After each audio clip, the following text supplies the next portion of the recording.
bonjour, merci de me retrouver pour cette nouvelle vidéo concernant les énergies de la pleine lune du 10 mai 2017. Donc cette pleine lune représentée ici avec toutes les énergies. Dans la petite fleur vous avez les différents signes du zodiaque avec les différentes couleurs. Tout ce qui est rouge orangé c'est les signes de feu, ce qui est vert c'est les signes de terre, violet parme multicolore les signes d'air et bleu les signes d'eau. Donc là nous avons la lune qui se trouve dans le signe du Scorpion opposé au soleil qui se trouve dans le signe du Taureau. Donc l'opposition lune-soleil c'est ce qu'on appelle la pleine lune. C'est le moment du mois où la lune reflète le plus fortement la lumière du soleil et n'a pas d'ombre sur elle. Donc enfin de notre point de vue sur Terre, hein, bien sûr je parle.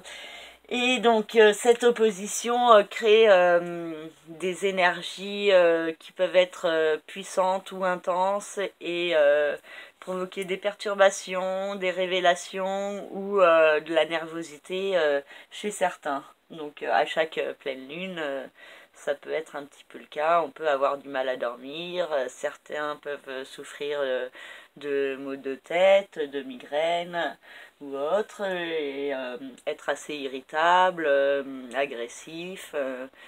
Donc ouais, c'est une période où les esprits peuvent être un peu plus nerveux. Donc à chacun de prendre sur soi et de respirer et de rester zen. Donc la lune dans le signe du Scorpion nous invite à plonger dans les profondeurs de soi-même, à réfléchir sur certains points et ou alors certains points pourraient être mis en lumière plus fortement cette pleine lune insiste sur la notion de régénération car le Scorpion est représenté par Pluton qui est la planète de la régénération. Donc cette pleine lune peut mettre en lumière plus fortement la notion de nouveaux des paramètres en place. Donc pour cela il faut finir certaines choses, accepter de mettre certains points derrière soi pour pouvoir aller de l'avant et pour repartir sur de nouvelles bases plus saines, plus authentiques et plus conformes à vos besoins profonds. Et le soleil dans le signe du Taureau insiste beaucoup sur les besoins terrestres, matériels, le fait vraiment d'être ancré sur Terre.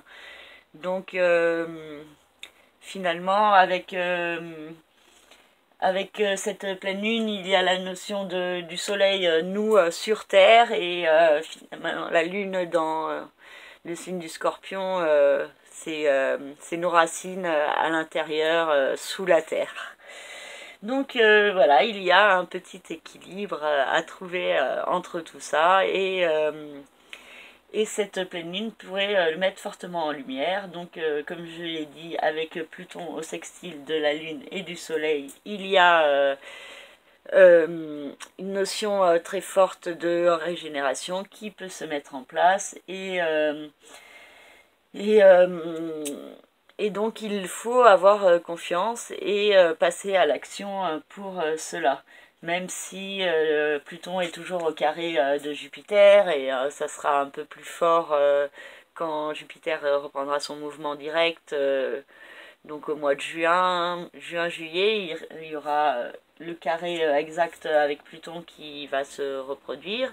Donc ça indique qu'il faut faire attention aux excès, il ne faut pas vouloir aller trop vite ou trop doucement, ne pas être trop optimiste mais ne pas être trop pessimiste non plus. Donc il y a vraiment dans cet aspect une notion de qu'il faut faire attention aux excès parce que sinon certaines répercussions pourraient être plutôt négatives si on en fait trop ou pas assez. Voilà, donc un juste milieu à trouver.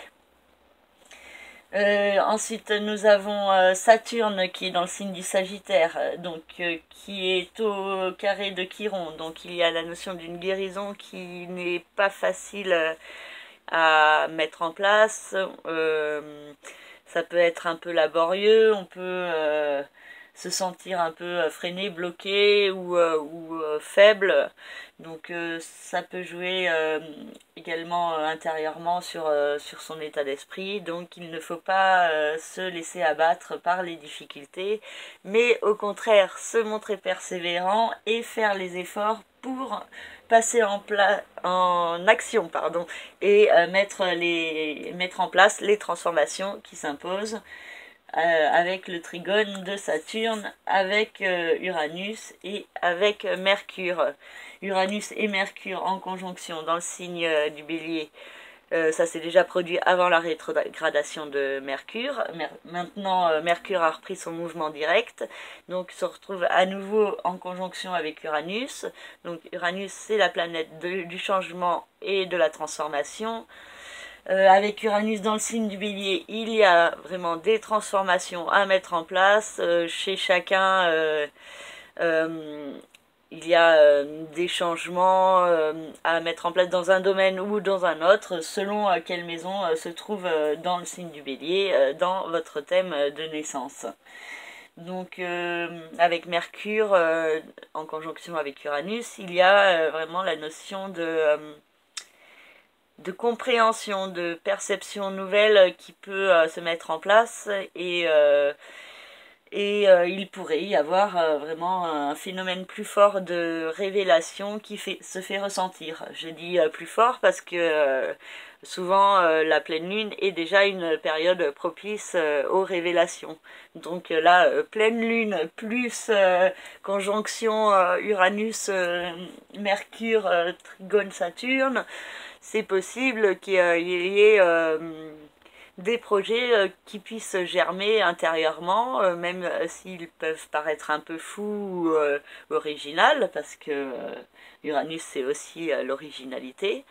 Donc il ne faut pas avoir peur d'être original et surtout ne pas avoir peur de mettre en place le changement, car quand on met en place le changement, après il y a de très belles choses qui peuvent se produire et qui peuvent être totalement inattendues et ces surprises ne peuvent apparaître que si on met en place le changement. Voilà, bon, je crois que je me suis un peu répétée avec le mot changement, mais vous avez compris la notion importante qui peut émerger plus fortement dans vos esprits et avec Mercure il pourrait y avoir une meilleure compréhension du processus à mettre en place, des différentes démarches à établir, et cela pourrait être assez bénéfique. Ensuite, nous avons Mars dans le signe des Gémeaux, j'en ai déjà parlé à la dernière nouvelle lune. Et cette configuration peut provoquer un peu des difficultés au niveau de la communication. Alors ça peut être soit des personnes qui sont très agressives, irritables et qui réagissent trop vite. Ça peut être des malentendus parce que on peut du coup réagir assez impulsivement avant d'avoir compris réellement les choses. Il peut y avoir la notion assez forte de rendez-vous manqués, reportés, de problèmes de communication et de ces malentendus dont je vous parlais qui peuvent être assez présents ces temps-ci. Il peut y avoir aussi des problèmes au niveau des transports ou des moyens de communication. Donc Mars dans le signe des Gémeaux vient un peu agiter l'univers des Gémeaux qui est parfois assez instable. Donc c'est une période importante pour ne pas faire trop les foufous, pas partir dans tous les sens et ne pas prendre ses désirs pour des réalités, mais c'est une période plus pour respirer et bien réfléchir avant de parler. Mars est au carré de Neptune, donc ce qui crée un peu du coup une confusion et du mal à savoir où est la réalité. Et du coup, on pourrait voilà, avoir des espoirs trop grands. Mais en même temps, Mars est au trigone de Jupiter, donc il indique que l'action peut quand même permettre une certaine évolution, ou plutôt, alors, vu que Mars est en Gémeaux, c'est plutôt l'action tournée sur la communication et la compréhension des choses qui peut apporter une évolution en profondeur et nous permettre de grandir, d'évoluer, d'apprendre de nouvelles choses et de s'expandre sur le monde, de s'agrandir et même de s'élever. Donc il y a cette notion très forte avec Jupiter dans le signe de la balance d'aller de l'avant pour mieux être soi-même et donc pouvoir y gagner plus d'harmonie par la suite. En parlant d'harmonie, il y a aussi donc Vénus dans le signe du Bélier. Donc Vénus dans le signe des Béliers, c'est pas forcément harmonique, c'est mouvementé, passionné.